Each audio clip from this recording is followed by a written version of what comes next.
Good afternoon, and welcome back in. It's the Joe Gaither Show on Spurs Central. I'm Joe Gaither, hanging out with you with Matt Guzman, your lead writer for San Antonio Spurs on SI. You guys can follow Matt Guzman at MattGZMan. Follow all his work at SAS on SI on the Twitter machine.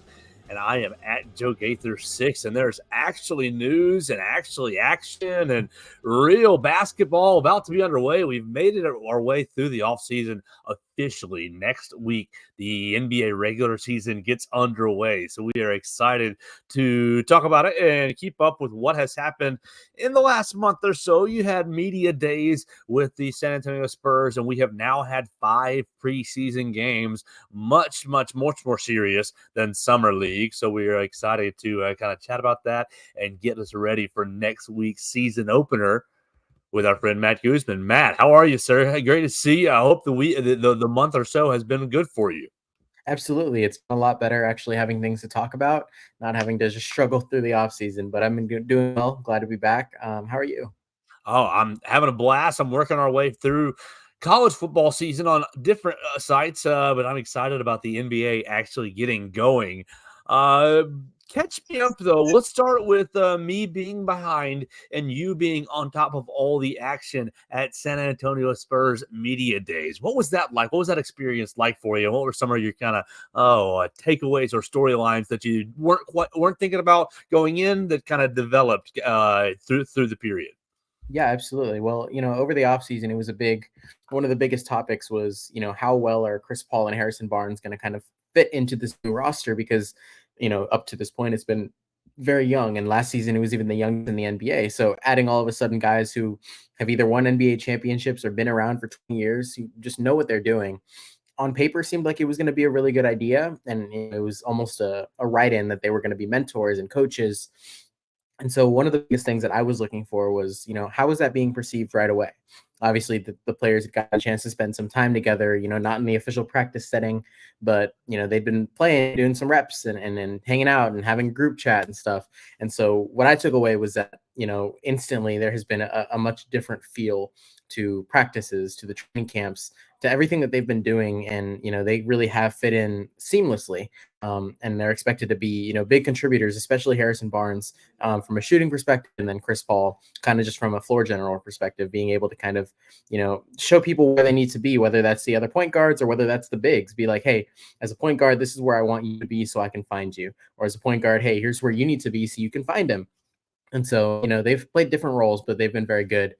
So it was good to hear from them and also from their teammates about what it's been like to have them on the team. All right, so we're talking about media days before we get into these preseason games, and I just got a question about Coach Popovich. He's been around the league forever and ever, my entire lifetime. What was your perception of his energy level at media days? I mean, obviously, some of that's a little hard to judge because of his general nature with the media, kind of a little prickly, but or dry, not prickly. That's probably a better word, dry. Do you sense that he's energized to rebuild this Spurs franchise to get it back to championship level one more time? Absolutely. I do believe that he has a good chance to win one more championship before he finally calls it quits. But it's also hard to gauge, like you said, never will the media be able to say, you know what, he sounded good today. I think he's ready to coach. That's always going to be just, what we can hear from the players because, he's never going to let us in. At the end of the day, it's part of the job for him, but his passion lies in actually doing the work and actually working with the players.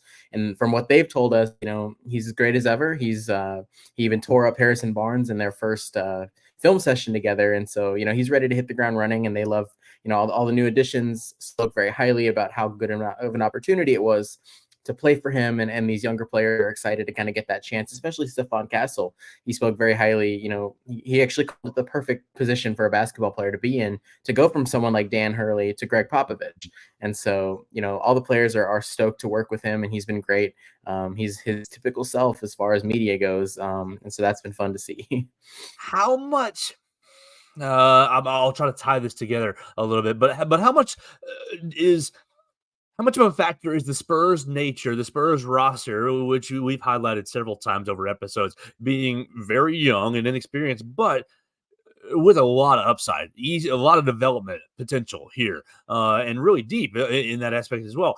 And so you kind of have this outlook on the Spurs roster, and you tie it together with maybe an older coach. How much does those two pieces fit together much better rather than maybe Popovich coaching a bunch of aging veterans who are just, I don't know, you take any other of these franchises that might be struggling that has maybe an island of misfit toys, doesn't have as cohesive as a vision of we're building this and we've got a bunch of guys and maybe they won't all make it, but maybe in a year or two we'll have a really, really nice roster.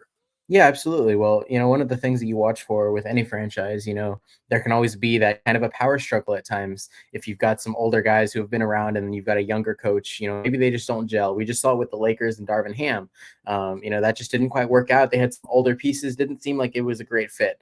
With the Spurs, that's not the case in the slightest, because you got all these young guys, and they'd be pretty dumb to walk into the facility and say, I think I know better than Coach Popovich.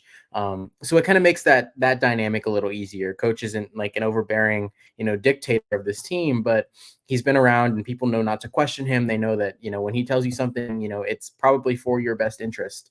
And as far as it goes with guys like Chris Paul, Popovich even told us himself that he's probably not going to coach Chris Paul at all. He's just going to tell him, hey, you do your thing. And I understand that there are things that you can tell these guys that I can't even tell these guys because you've been there and I haven't been on the court. I just think it makes for a nice dynamic. I think everyone, respects what he's done and what he's able to do. And the younger players see the upside that they can have under him, knowing what he's been able to do over so many years. And so I think it makes things pretty simple. It's not rocky in the slightest. And I think that's definitely what this team needs, is to be able to have that sense of direction and sense of dynamic as far as, who's on top, who needs to learn more, who basically who runs the show. And I think that's pretty clear. All right, so we're hanging out with Matt Guzman of San Antonio Spurs on SI, and we've been talking about media days. You see the pictures, you saw the interviews, and you read about it on San Antonio Spurs on SI. Make sure you follow him at MattGZMan and at SAS on SI. But past the pictures, there's real basketball. And past the interviews, there's real basketball. And that started really about a week or so ago with your preseason games against the Thunder. Yeah, that's I had my order in the wrong order. October 7th. So 10 days ago, I had the Rockets pulled up first. But no, the Thunder was the start of preseason. And okay, the Spurs go 2-3 in preseason. You play the Thunder, you play the Jazz, you play the Magic, you play the Heat, you play the Rockets, and you go 2-3 in the preseason. So just big, broad question, Matt Guzman, what did you learn about this group? Yeah, I think preseason showed that there is that upside that we've been seeing, and that's not a lie. Obviously Victor is going to be really good. Obviously Devin Vassell, he's going to be out to start the beginning of the season, but he's expected to come back pretty quickly and he'll kind of find his groove. But it's guys like Julian Champagny, like Sancho Mamukelashvili. It's guys like that really showed what they're capable of in preseason. I've never tried, and I don't think I ever will. It's guys like him, and Stefan Castle was a big positive, a big plus for these Spurs. And so seeing guys like that kind of thrive and do their thing and take the next step in their game was really, it was promising for sure. Because this is a squad that needs to have that star, that needs to have maybe a veteran now that they have in Harrison and Chris, but it also needs to have a supporting cast and guys like Jeremy Sohan and Keldon Johnson, who looked reinvigorated, who are going to be more comfortable next season. I think it's all just starting to tie together a little bit better. And although the result didn't exactly show in preseason, the preseason is not about, getting a win and getting a loss. It's about, hey, we're still got 21 players on our roster. We need to figure out which 3 are going to go. And it's figuring out, hey, who plays the best here? What kind of crazy combinations of players on the court can we put? Can we play Trey Johnson and Chris Paul together? And so it's just things like Trey Jones. Sorry, it's things like that the Spurs are really focusing on. And I think it definitely showed through. This team is taking that next step. They look a lot better than they did last season, and they should be primed for a better season. All right, so yeah, we absolutely want to clarify, and I think you'll help me right here. In the 2-3 record, you're not playing your stars all the time. I mean, you got games where Chris Paul didn't play. You have Victor Wembanyama sitting out 3 of the 5 games. What was the usage of, maybe what was the percentage of guys that you think these are going to be the core guys. They got action in preseason. Yeah, for sure. Victor only played 2 games. Chris Paul played a handful. I think Julian Champagnie and Blake Wesley were the 2 that really impressed me the most, at least. The question between Blake Wesley and Malachi Branham had been there. They're very similar. They play a little bit of a different role, but it was kind of a question of who's going to take that next step. And I think it's definitely been Blake. And he got a lot of those minutes in the preseason, showed off what he can do on defense, but also took a step forward in his offensive game as well. Julian Champagnie shot lights out. Sandro was he was actually a surprising 3-point shooter. He did really well from beyond the arc and proved that he's able to space the floor. And so, between those guys, I think that they're proof that they're ready to be part of that main rotation. And then you also have guys like Zach Collins and Charles Bassey, who made his return. You're going to need some bigs next to Victor to kind of look the rim on offense, to play the post, to play that traditional big man, to let Victor kind of do his thing at the 4. And so there were a lot of different players that got good minutes that really showed that, hey, we're here, we're reliable, and this is what I have to bring to the table. Here's our starting point, and it's already a much better starting point than it was a year ago. You just said Sandro Mamoshvili. Was that right over there? It was a surprising 3-point shooter. I was going to ask you, what was your biggest surprise? Was it Sandro and his 3-point ability, or maybe something else off the wall? I think it might have been Julian, because he was a guy that I've been high on for a very long time, dating back to the year before Victor showed up. We're leading into that year, and he was supposed to be really good, and he did great at Summer League. And so I was like, okay, well, this guy's going to be great. And he had just played, I think, maybe 4 or 5 games with the Spurs right before that Summer League season, and he did really well. And I was like, perfect, he's going to be the next big star for the Spurs. And then he wasn't. But this season he didn't play in Summer League. He's kind of past that at this point. But what he did was play well in the preseason, which is a lot harder than it is in Summer League. And so to see him really find a role, and he also had the right mindset. With Devin out, the question was, is he going to get the starting minutes? Is he going to fill in that role? He basically said, I don't care. I'm just here to make the team better, do my thing. If I start, then great. If I don't, then great also. And so I liked what I saw from him, and I think that he's really ready to take that next step. And so that was, I say, a surprise, because I didn't know it was going to happen so quickly. But at the same time, it was something that I had been expecting and I was hoping to see. And so it was really good to see that.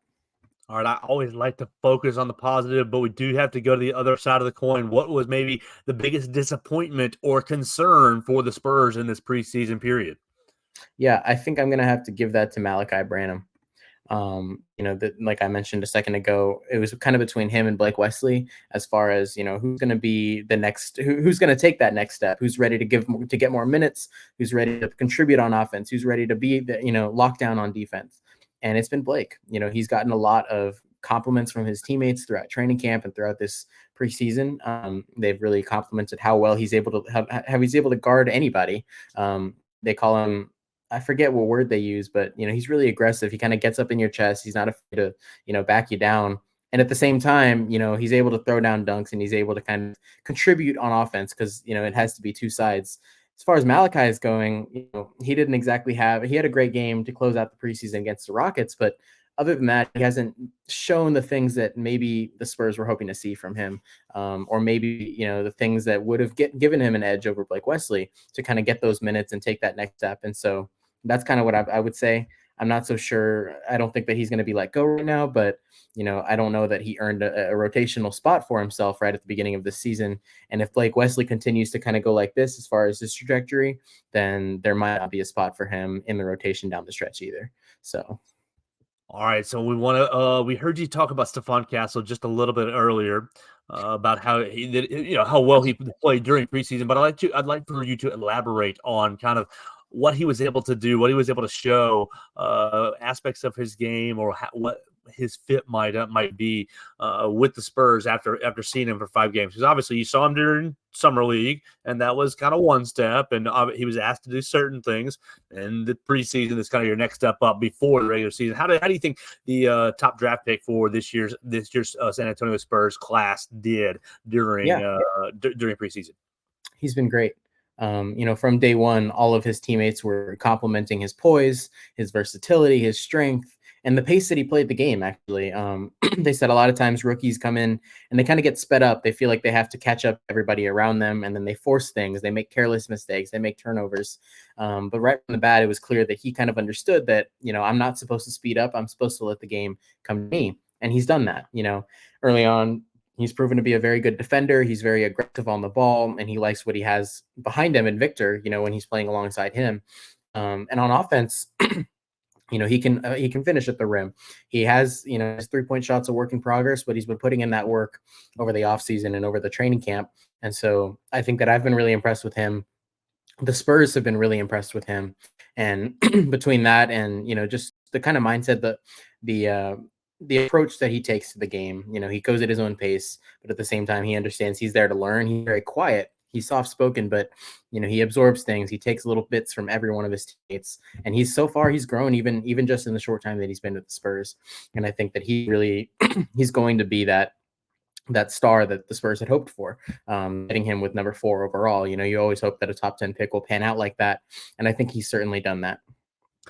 All right, here we are with Matt Guzman, and the preseason action is over, but there's still 3 days of decision-making to go. The preseason is officially over on the last day of the offseason is officially October 21st. You got the last day of the offseason, last day to sign rookie scale, last day a player can sign Supermax extension, roster set, all on the 21st with the regular season starting on the 22nd. You just said it. 21 players on the roster, 3 got to go. What do you think? Who's going to be the odd man out? Yeah, well, as far as that's concerned, I mean, David Duke Jr. has that 1-2-way spot on lock. Yeah, he does. Him and Harrison Ingram do. They have 2 of those 3 open spots. I think there's 1 left over there, and honestly, from what I've seen, from what I've heard, I'm going to give that to Riley Minix. I think that he's proven that he's deserved that. He's a big man, but at the same time, he plays tough. He plays well. Popovich had some good things to say about him and his work ethic. That's always a good thing to hear from a coach. A good thing to hear from a coach as a player who wants a spot on the team. He's done everything right. And I think between summer league and this preseason, he's shown, they didn't even play him in the last game. And to me, especially if you're trying to look for one of those spots, if you're vying for one of those spots and you don't get played in the final game, that means that you're either terrible, and he hasn't been terrible, or they've already seen what they need to see. And so I feel confident giving it to him and kind of taking him as that last 2-way spot. And as far as the rest goes, I'm not sure, because I think Brandon Boston is one of those players that just didn't get enough of a chance. Not that the Spurs were, not giving him that chance. I just don't think that he did enough with what he got. I would say that he's likely to be waived. Malachi Flynn is the question mark. He has a 50-point game in the NBA on his resume. Got a few years in the league. He can't take that 2-way spot. So if they sign him, they're going to have to let somebody else go. And I'm not so sure they're going to do that. So I think that Brandon Boston, Malachi Flynn might be on the way out. And I think that Riley Minix might be able to secure that last 2-way spot. Well, it's been a long off season, and it's finally over, and this has been a lot of fun with Matt Guzman. You have, 5 days to go until the season opens. That's right. On Thursday, on Friday? Is that what I have? On the 24th is Thursday. Well, yeah. Next Thursday with the defending Western Conference champions. How big a deal is it to open with the Dallas Mavericks? I think it's going to be huge. Last season, that was how it started, was Spurs and Mavs. And Victor got his first taste of the NBA. He didn't exactly look great. He fouled out. And so I think, between him being healthy and, the new addition of the veterans and Steph Castle and some of these other role players kind of just taking steps forward, I think the Spurs are going to be a lot better off than they were last season, although that actually did kind of come down to it at the end of it. I think Jeremy Sohan had a turnover that if they had gotten a conversion, they might have taken it to overtime. And so, I think the Spurs are ready to go. I think they're going to come out and give Luka Doncic some hell. And if they can do that, they'll, even if they do end up losing that game on the road, they don't come home until the second game against the Rockets. I think that'll be a good sign for them. I think that's something that they're hoping to do, is at least prove that they're competitive, they're ready to go. And, if they're lucky, they can get started on the right note and maybe even spoil a ring, or I was going to say spoil a ring night, but I guess, give the Mavs another loss to add on to the one they just had at the end of the June. He's Matt Guzman, and you can read all about the season opener next week against the Dallas Mavericks right there on San Antonio Spurs on SI. Matt, I appreciate your time, man. I know you're going to have your hands full, and we'll catch up with you next week as the Alrighty. Spurs open their year. That sounds great. Thank you for having me. I appreciate it. Absolutely. Thank you so much for joining us. And thank you, the listener and the viewer, for checking us out. You watched us on the San Antonio Spurs on SI YouTube channel, or you checked us out on the Joe Gaither Show on Spurs Central on Spotify, Apple Podcast, or on Amazon. You can always read about the show on San Antonio Spurs on SI, but make sure you're reading all the great work, as you got a lot of in-depth pieces about the San Antonio Spurs right there on San Antonio Spurs on SI. We'll get out of here for this week, and we'll be back next week to see if they won or lost against the Dallas Mavericks and set up a back-to-back games against the Houston Rockets. Thanks, Matt, so much. We'll talk to you next week.